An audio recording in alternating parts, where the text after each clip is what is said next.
किसी किसी को घर में सास ससुर इतने बढ़िया मिल जाते हैं जब आप खाना बनाते हैं और उन्हें वो चीज़ बहुत पसंद आती है तो आपको इनाम के तौर पे वो 100 रुपये या 500 रुपये देते हैं।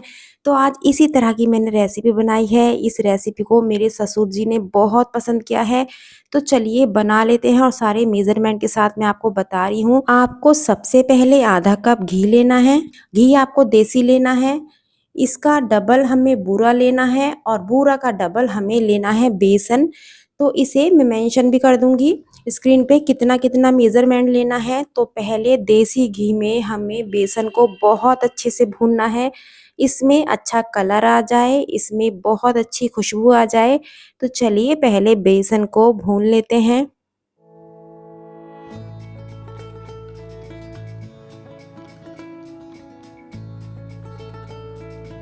बेसन बिल्कुल लो फ्लेम पे भूनिएगा, हाई फ्लेम पे नहीं भूनना है। और दूसरी तरफ उतनी देर में यहाँ चना दाल और आलू लिए हैं। चना दाल को 2 से 3 घंटे पहले मैंने भिगो लिया था और इसी के साथ कच्चे आलू को छील लिया है। आलू यदि बड़े साइज में है तो मैं इसे इसलिए कट कर रही हूँ। दाल में आधा कप पानी डालेंगे और इसे उबालने के लिए रख देते हैं। इसमें कम से कम आपको 2 सीटी लगानी है, 1 सीटी में चना दाल नहीं उबलेगी। पानी को बहुत लिमिट में डालिएगा। आधा कप चना दाल है तो केवल आधा कप आप पानी लीजिएगा, ज़्यादा पानी का यूज़ मत कीजिएगा और इसे उबालने के लिए रख देते हैं।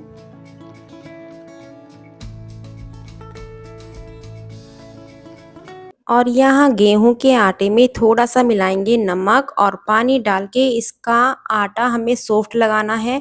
जैसे रोटी का आटा लगाते हैं उससे हल्का सा सॉफ्ट लगाना है और इस आटे को कम से कम 2 मिनट के लिए अच्छे से मसल के हमें तैयार करना है।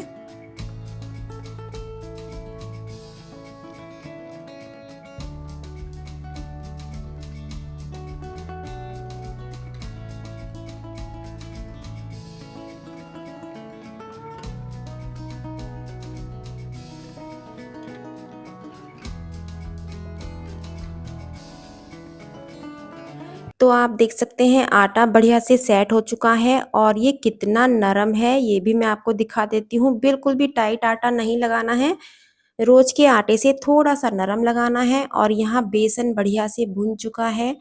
इसमें 2 चम्मच दूध में मैंने केसर को भिगो के पहले से इसको अच्छे से घिस लिया है केसर को, तो इसलिए इसमें कलर बहुत अच्छे से आया है। आप यदि केसर का फ्लेवर पसंद नहीं करते हैं तो इसमें हल्का सा फूड कलर भी ले सकते हैं या इसे बिना केसर के भी बना सकते हैं। तो आप देखिए बेसन की जो पहचान होती है भुनने की, ऊपर घी तैरने लगता है, तो इसलिए इसे बहुत अच्छे से भूनिएगा।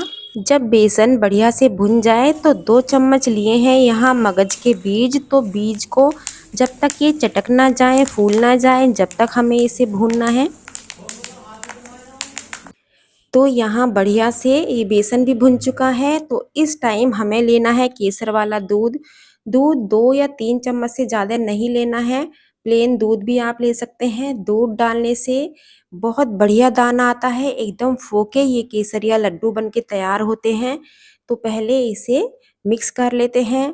गैस की फ्लेम आपको पूरे टाइम लो ही रखनी है, हाई नहीं करनी है। हाई करोगे तो उतने बढ़िया नहीं बनेंगे, ना स्वाद अच्छा होगा और बेसन के जलने की अलग खुशबू आएगी। तो इसलिए बिल्कुल गैस की फ्लेम को लो करने के बाद ये सारा काम कीजिएगा। तो आप देख सकते हैं धीरे धीरे ये कढ़ाई को छोड़ता जा रहा है। जिस टाइम आप दूध डालेंगे उस टाइम थोड़ा सा चिपचिपा लगेगा, लेकिन बाद में जैसे जैसे ये भुनेगा वैसे वैसे ये घी भी छोड़ देगा और कढ़ाई भी छोड़ देगा। ये देखिए, तो यहाँ बेसन बिल्कुल तैयार हो चुका है। गैस को बंद कर देते हैं और यहाँ लिए हैं 7 से 8 पिस्ते। पिस्ते को इस तरीके से हम ग्रेट कर लेंगे। आप पे जो भी सुविधा है इसे आप पीस भी सकते हैं। तो यहाँ थोड़ा सा पिस्ता मैंने ग्रेट कर लिया है। अब जो बेसन था कढ़ाई में नीचे लग ना जाए या जल्दी से ठंडा भी हमें करना है, तो इसलिए इसे परात में ट्रांसफ़र कर लेते हैं। इसे चारों तरफ फैलाने के बाद अब हमें लेनी है किशमिश। या आपको किशमिश पसंद नहीं है तो इसको स्किप कर सकते हैं। किशमिश कढ़ाई में बिल्कुल नहीं डालनी है। सारी चिपचिपी और जल जाएंगी, इसलिए गरम बेसन के ऊपर डालिएगा और इसे थोड़ा सा इस तरीके से दबा दीजिएगा तो किशमिश का साइज भी बड़ा हो जाएगा और इसमें से खाते टाइम इतना बढ़िया आपको स्वाद मिलेगा, थोड़ी सॉफ्ट हो जाएंगी। तो चलिए इसे ठंडा होने देते हैं। और यहाँ लिया है धनिया, मिर्ची, अदरक, इन तीनों को बहुत अच्छे से मैंने साफ करके धो लिया है और इन तीनों को बिना पानी डाले दरदरा पीस लेते हैं। बहुत ही गजब की थाली आज बनेगी, इसे कल ही ट्राई कीजिएगा। और आपने अभी तक करेले की रेसिपी ट्राई नहीं की है, भरवा करेले मैंने पनीर से बनाए हैं, बहुत ही गजब की वो रेसिपी है। इसीलिए कल संडे है, पनीर और करेले मंगा के उसे ज़रूर बनाइए, सबको बहुत पसंद आएंगे। तो आप देख सकते हैं पानी बहुत ज़्यादा दाल में नहीं है, बिल्कुल सूखी सूखी उबली है जैसी हमें चाहिए। आलू भी उबल चुके हैं और दाल भी बिल्कुल परफेक्ट उबली है। बस आपको ध्यान रखना है बहुत ज़्यादा पानी में इस दाल को नहीं उबालना है। इस दाल को किसी बर्तन में पहले पलट लेते हैं और आलू को अलग प्लेट में निकाल लेते हैं।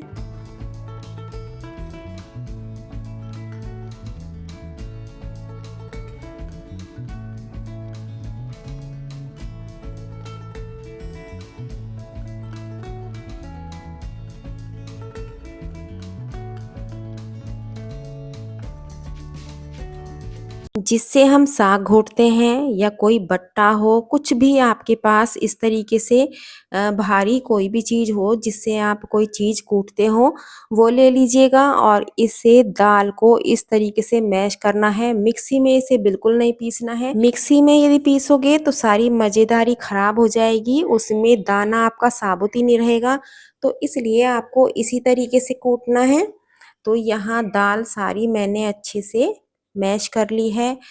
अब जो हमारे आलू थे उसे भी दाल में मिला लेते हैं।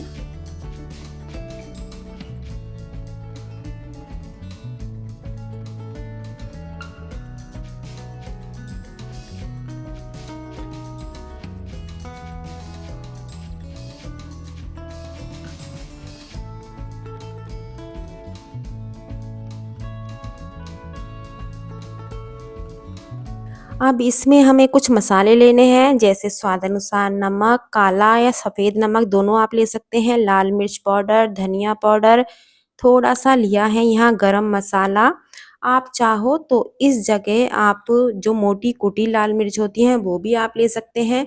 बारीक कटा हुआ प्याज भी इसमें मिला सकते हैं। मुझे आज बिना प्याज का खाना बनाना है, इसलिए मैंने इसमें प्याज का कोई यूज़ नहीं किया है।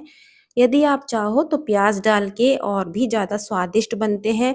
तो इस मसाले को इसमें अच्छे से मिक्स कर लेते हैं।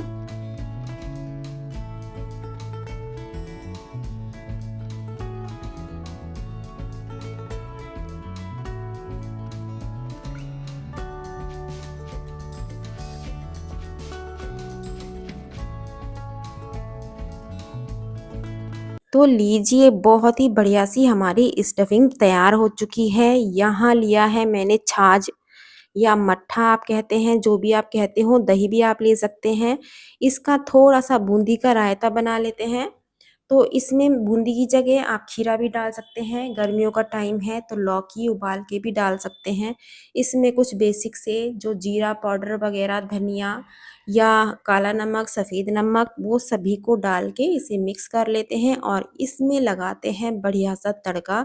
तो तड़के के लिए मैंने लिया है सरसों का तेल, गरम कर लिया है, इसमें जीरा, हींग, लाल मिर्च पाउडर, केवल हल्का सा ही तड़का लगा रही हूँ, बहुत ज़्यादा वैरायटी वाला तड़का नहीं लगा रही हूँ। तो ये लीजिएगा। कभी कभी बहुत सादा और बहुत आसान तरीके से जो खाना बनता है उसमें स्वाद गजब का आता है। तो कोई इसमें झंझट नहीं है, तड़के में सीधा सच्चा लग जाता है और रायता बहुत स्वादिष्ट बनता है। तो चलिए इसे अभी साइड में करते हैं और यहाँ रख लेते हैं तवा। तो जल्दी जल्दी से लाइक शेयर कर दीजिएगा और कमेंट्स कर दीजिएगा कि आप कहाँ से मेरा वीडियो देख रहे हैं और आपको आज की रेसिपी बताइए मैं क्या बनाने वाली हूँ। ऐसा क्या बन रहा है जिसमें सास ससुर बहुत खुश हो जाते हैं और खुश होके 100 रुपये भी दे देते हैं। ऐसा नहीं है कि वो 100 रुपये देते हैं तो बहुत कम देते हैं, मेन है आशीर्वाद के रूप में देते हैं। यहाँ तक कि जब मेरे भाभियाँ कुछ बनाती हैं अच्छा तो मेरे पापा भी मेरी भाभीयों को दे देते हैं। ये चलता है एक तरीके से हमारे यूपी की साइड समझो एक आशीर्वाद होता है या बहुओं के प्रति प्यार होता है, हमारी तरफ तो ऐसा चलता है। क्या आपकी तरफ भी ऐसा चलता है? तो कमेंट्स में ज़रूर बताइएगा। तो यहाँ स्टफिंग कर लेते हैं और बनाते हैं बहुत ही गजब के पराठे। इस पिट्ठी से आप क्या-क्या बना सकते हैं वो मैं आपको बता दूँ। इसकी कचौरियाँ बनाइए बहुत गजब की बनती हैं। इसकी तवा कचौरियाँ बनाइए वो भी बहुत गजब की बनती हैं। अब ये तवा कचौरी कौन-सी आ गई तो लास्ट में बता देती हूँ एक बना के। तो आपको जो भी तीनों में से पसंद हो वो आप बनाइएगा। स्टफिंग इसी तरीके से आप तैयार कीजिएगा और जितनी आपको पसंद है बिल्कुल ज़्यादा-ज़्यादा भर के इन पराठों को बनाएँगे ना तब भी नहीं फटेंगे क्योंकि आटा हमने सॉफ्ट लगाया है और एक्स्ट्रा हमने 2 मिनट इसे अच्छे से मसला है। इस तरीके से आप आटा लगाएँगे तो आपका कोई भी पराठा नहीं फटेगा, ना मूली का, ना आलू का, ना गोभी का। तो ये लीजिएगा मैं कितनी सारी इसमें पिट्ठी भर रही हूँ और बिल्कुल भी ये कोई भी पराठा नहीं फटेगा। तो एक मैं आपको तवे का बता रही हूँ, एक तवा कचौरी भी मैं आपको बता देती हूँ।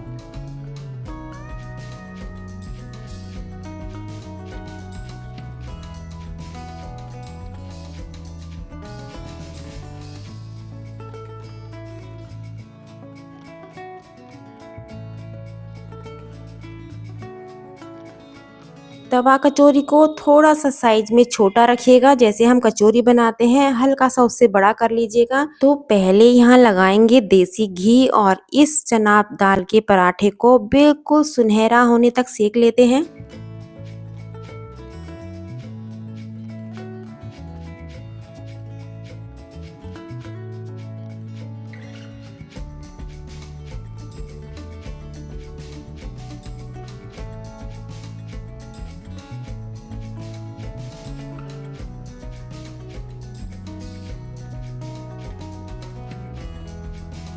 तो ये लीजिए बहुत ही स्वादिष्ट, बहुत ही गज़ब का ये चना दाल पराठा जिसे खाकर आपका पूरा दिन बन जाए।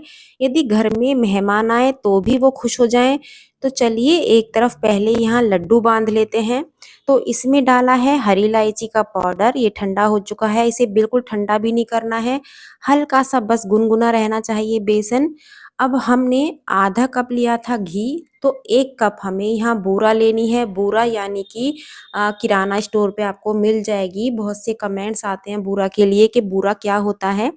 ये आपको कहीं भी किराना स्टोर पे आसानी से मिल जाती है। नहीं मिले तो आप चीनी पीस के डाल लीजिएगा। चीनी लेकिन तब डालिएगा जब आपको बूरा ना मिले क्योंकि जो स्वाद बूरा के लड्डू में है वो चीनी से बिल्कुल नहीं आएगा। चीनी का स्वाद बिल्कुल बिगड़ जाएगा लड्डुओं का। तो इसलिए कोशिश कीजिएगा कि आप चीनी पीस के इसमें ना डालें।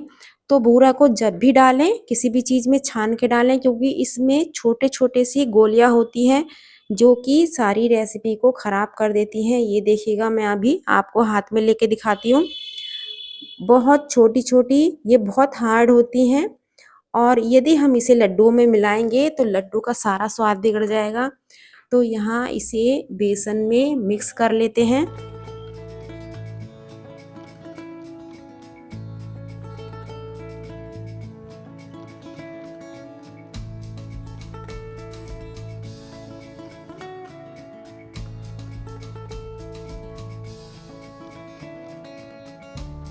बेसन को इस तरीके से हथेली पे रगड़ते हुए अच्छे से मिक्स कीजिएगा, तो आपके लड्डू बहुत ही स्वादिष्ट एकदम फोके बनेंगे।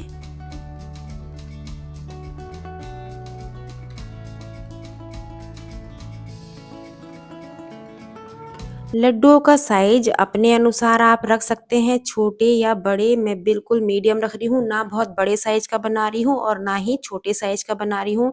इस पे हल्का-सा इस तरीके से पिस्ता लगा लेते हैं। लड्डू का साइज़ उतना होना चाहिए कि एक व्यक्ति यदि 1 लड्डू खा रहा है, तो कम से कम उसे संतुष्टि मिल जाए। ऐसा ना हो कि 1 लड्डू खा लिया, उसे संतुष्टि ही ना मिले। तो ज़्यादा छोटे साइज़ के भी लड्डू हमें नहीं बनाने हैं। तो इस तरीके से लड्डू बांध लेते हैं। तो ये हो गए हमारे बेसन केसरिया लड्डू, जो कि बहुत ही गजब के बनते हैं। स्पेशली मेरे ससुर जी को ये बहुत पसंद है और सास को भी पसंद है, ऐसी बात नहीं है, लेकिन ससुर जी उस दिन तो बहुत खुश हो जाते हैं और मुझे जेब से निकाल के देते हैं 100 रुपए। तो चलिए, मैंने तो इनाम पा लिया है 100 रुपए का, आप भी बनाएं। यदि सास ससुर हैं तो उन्हें ज़रूर खिलाएं। बहुत ही एकदम मुंह में घुलने वाले, बहुत ही स्वादिष्ट हैं, सच बोलूं जितनी तारीफ इनकी करूं उतना कम है। किसी भी हलवाई की दुकान पे ढूंढते रह जाओगे, यदि ये लड्डू आप कहीं नहीं पाओगे। ये देखिएगा, आसानी से टूट जाता है, बहुत ही गजब के हैं। तो चलिए, यहाँ हम तवा कचौरी भी देख लेते हैं। मैं किसका नाम ले रही थी। तवा कचौरी जब बनानी हो तो इस पे हमें करना क्या होता है, कम से कम 7 से 8 चम्मच इसमें घी लेना होता है। और घी भी इसमें देसी लीजिएगा, ऐसा नहीं है आपने रिफाइंड ले लिया या सरसों का तेल ले लिया। देसी घी में इसे इस तरीके से सेकना है। तो ये हो गई हमारी तवा कचौरी, जो कि पराठे से थोड़ी सी स्वादिष्ट होती है। पराठा तो होता ही स्वादिष्ट है, लेकिन कचौरी को हम ज़्यादा डिप घी में सेकते हैं तो उसकी लेयर और भी ज़्यादा खस्ता और स्वादिष्ट हो जाती है। तो बूंदी का रायता, ये आ गया मौसम का फल, और ये जो आज की थाली का मेरा हीरो है, ये है बेसन का लड्डू। तो इस तरीके से किसी भी दिन इस लंच थाली को बनाइए, सबको बहुत पसंद आएगी। क्योंकि ये जो हमने चना दाल पराठा बनाए हैं, ये अपने में इतने स्वादिष्ट हैं कि मैं आपको बता नहीं सकती। इसमें लड्डू भी है, बूंदी का रायता भी है। तो इस थाली को यदि आपने बना दिया तो कोई ना दाल चावल की डिमांड करेगा और ना ही रोटी सब्जी की डिमांड करेगा, और सब आपको खुश होके इनाम में कुछ ना कुछ तो दे ही देंगे। कम से कम सास ससुर तो आपको आशीर्वाद दे ही देंगे खुश होके। तो चलिए, बनाइए और मुझे कमेंट्स करके ज़रूर बताइएगा कि आपको इनाम में क्या दिया है। एक बार इस लड्डू को तोड़ के और दिखा देती हूँ। कोई घर में गेस्ट आए तो झटपट से इसे बना लीजिएगा। कोई मेहनत नहीं पड़ती है, केवल बेसन को लो फ्लेम पे भूनना है। हाई फ्लेम पे इस बेसन को नहीं भूनना है, ना कलर अच्छा आएगा ना स्वाद अच्छा आएगा। तो कल फिर मिलती हूँ एक नई रेसिपी के साथ। Thank you.